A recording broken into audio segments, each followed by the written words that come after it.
Howdy, today is Monday.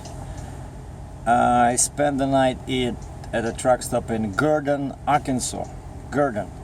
It's like 1 hour from here. Right now I made it to Texarkana, Arkansas, and the crane is still on my trailer.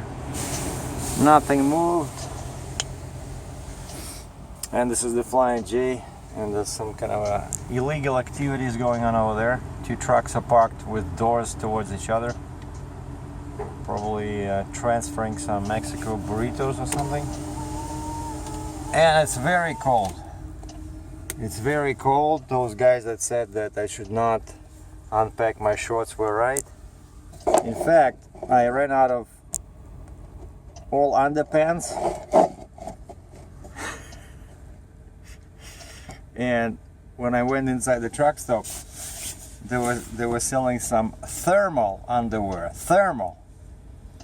I grabbed the pair, I went towards the register, I said, that's it, I give up. Oh, this is not the Texas that I was expecting, you know. Well, it's still not Texas, but I mean, I'm like 10 miles away from the Texas border. But the Arkansas was the last permit I had. And so because I cannot get my printer to work with the tablet and the phone.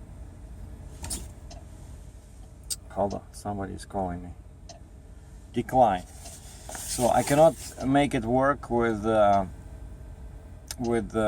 devices I have here. I need a computer, and so I sent a message to dispatch saying that, please fax it. I went inside, I got their fax number. I said, yeah, fax the permit to the truck stop and just put the company name on the top. And then I called them and they said, yeah, it's not in yet. So I'm still a day and a half away from my destination. And the last obstacle is this Texas permit. I went through a couple of scales, nobody bothered me much. Maybe 2 scales, nobody even stopped me. But I had all the permits, everything was cool, but just that I guess people didn't care too much because it's not that big, it's just those outrigger boards that I had to use. They are sticking out, right? But what else? Yeah, the truck was burning fuel like crazy.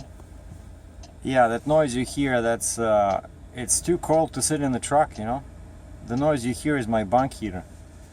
And so I've been getting consistently 5 and less miles per gallon because it was windy, and this thing, because it's so big, I cannot believe how big it is actually. I went a couple of times, and I looked at the truck from the side.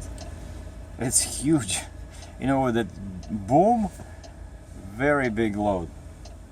And of course, because it's loaded like this, the counterweights, and it's like square, and then the front of the machine is square and it sits right behind me, so it catches lots of wind. And it was windy, and now it's cold.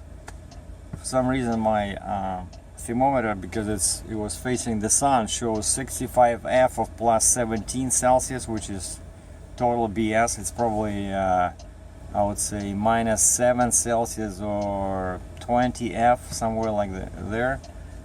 But the truck drives okay, except that, yeah, I can see my turbo is like 25, 20 psi all the time, That's 5 miles a gallon.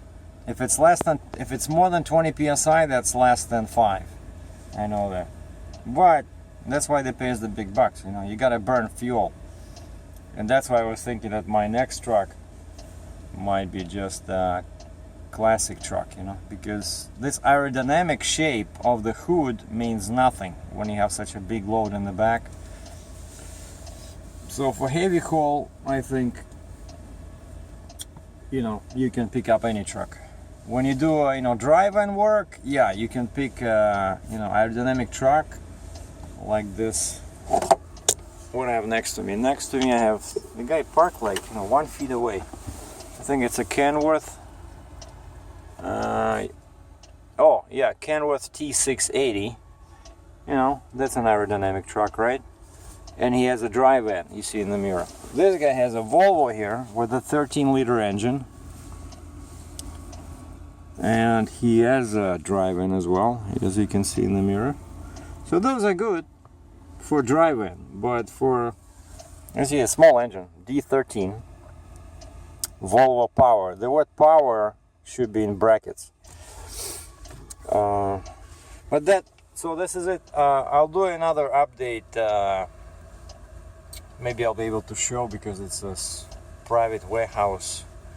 Maybe I'll be able to show unloading, but probably I'll be busy switching on and switching off the engine unless I figure out a way to kill that sensor on the boom. So now I know, one guy mentioned, thank you very much, one guy mentioned where that sensor is, so maybe I'll just hook up a piece of chain over there to weigh it down, and maybe this way the crane will not be shutting down like it did every 10-15 seconds, and that would make unloading so much easier, and then I could maybe put a camera somewhere and film it.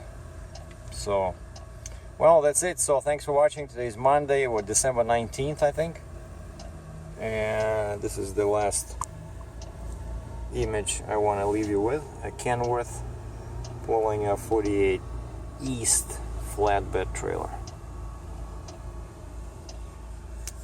Stay warm. Bye.